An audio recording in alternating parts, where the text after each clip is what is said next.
ই বাবা, আমার স্কিনটা কেমন কালো হয়ে গেছে। বাবা কি করলো এটা? সূর্য মামা তোমার জন্য আমার গার্লফ্রেন্ডের SPF 50 সানস্ক্রিন ওয়ার্ক না করে আমার গার্লফ্রেন্ডের সফটি হাতে ট্যান পড়ে যাওয়ার জন্য তোমার উপর ধারা 115 কেস করে দিলাম। দেখা হচ্ছে আদালতে। এই না না না না, কি বলছো তুমি? না তুমি চলো, বাকি কথা আদালতে হবে।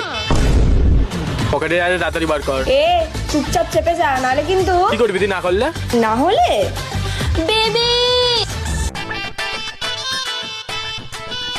আমার গার্লফ্রেন্ডের ব্যাগ চুরি করার দায় তোর উপর সেকশন 20,500 ধারায় কেস ঠোক দিয়া যায় ইয়া ছোড় দিয়া যায়। তুই আমার দাদাতে দেখে লয়ারি বাস করেছিস, এবার আমাকে ছাড়বি? কি বলছিস? ভাই গার্লফ্রেন্ড বাঁচি, একটুখানি বাঁচিয়ে দে ভাই। ও ঠিক আছে ঠিক আছে। বেবি ও কি বললো? হ্যাঁ ও বললো ও আমাকে ভয় পেয়েছে খুব। আরে ঠিক আছে। আরে কাঁদিস না, তোকে বলেছিলাম তো ছেলেটা ভালো না, ভীষণ টক্সিক। তোকে কোথাও যেতে দিত না, কিছু করতে দিত না, ফালতু ছেলে একটা।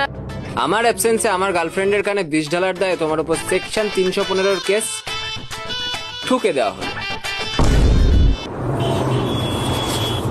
উফ মাগো বেবি, হ্যাঁ এটা আমাকে পেন পচালো। ও না, তুই আমার গার্লফ্রেন্ডকে মারলি কেন? হ্যাঁ উফ, বেবি তুমি এটার উপর কেস দেবে না? আর আমি নিজে কেস খেয়ে গেছি। ওরে বাঁচাও